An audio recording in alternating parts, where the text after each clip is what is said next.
What's good, everyone? Today I'm going to be showing you guys how to make OYAKODON, which is a Japanese donburi bowl, and with the chicken, some eggs, and rice. It is so goddamn juicy and tasty, and I love it, and it's super easy to make. Let's head on. Okay, so this is OYAKODON, donburi dish that is loved by a lot of Japanese people and also from foreign country. The ingredients are so simple. We're going to need some onions. Cut the onions into julienne. You don't have to mince them. I completely forgot I was making OYAKODON. I minced half of them. Don't do that. Unless you don't like the texture of onion, you just like the flavor, then you can cut it small. That's totally up to you. It's optional. After you're done with your onions, you want to start off with your chicken. Ideally, you want to get a chicken thigh, but I couldn't find it at my local marketplace, so I just got a chicken breast. Alright, you want to cut them into small cube or ideal size that you want to like bite into it with the rice and eggs. Because for dishes, you want to have a mouthful of chicken, eggs, and rice and sauce at the same time. You don't want to just fill your mouth with the only chickens. Alright, for next step, we're going to put some oil in the pan and sear the chicken with a little bit of seasoning, salt and pepper. You can always put it in, but you cannot take it out, so don't over season it.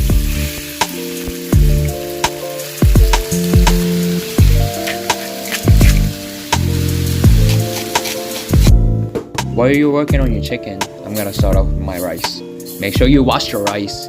I'm telling you, wash your rice. Please. I'm adding garlic, but it's optional. You don't have to if you don't want to. Authentic OYAKODON doesn't need garlic, but I think it tastes better with it. Alright, so we're going to put some garlic inside with the onions together. Add in 1 tablespoon sesame oil, 3 tablespoons each of sake, mirin, and soy sauce, and a touch of ginger.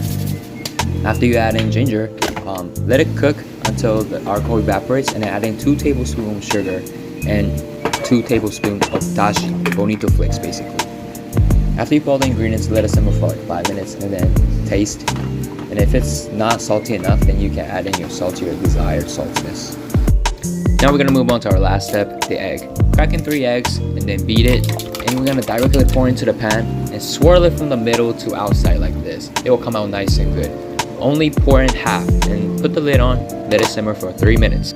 After 3 minutes, take the lid off, it should look like this. And then pour in your other half of egg.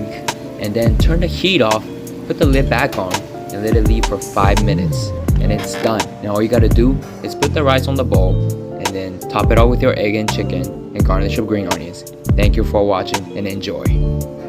Thank you guys for watching the video. If you guys like my video, please like and subscribe. That would be so much help for me. And then for the people who can't find the ingredient at your local marketplace, I have a link in my description. Please check it out.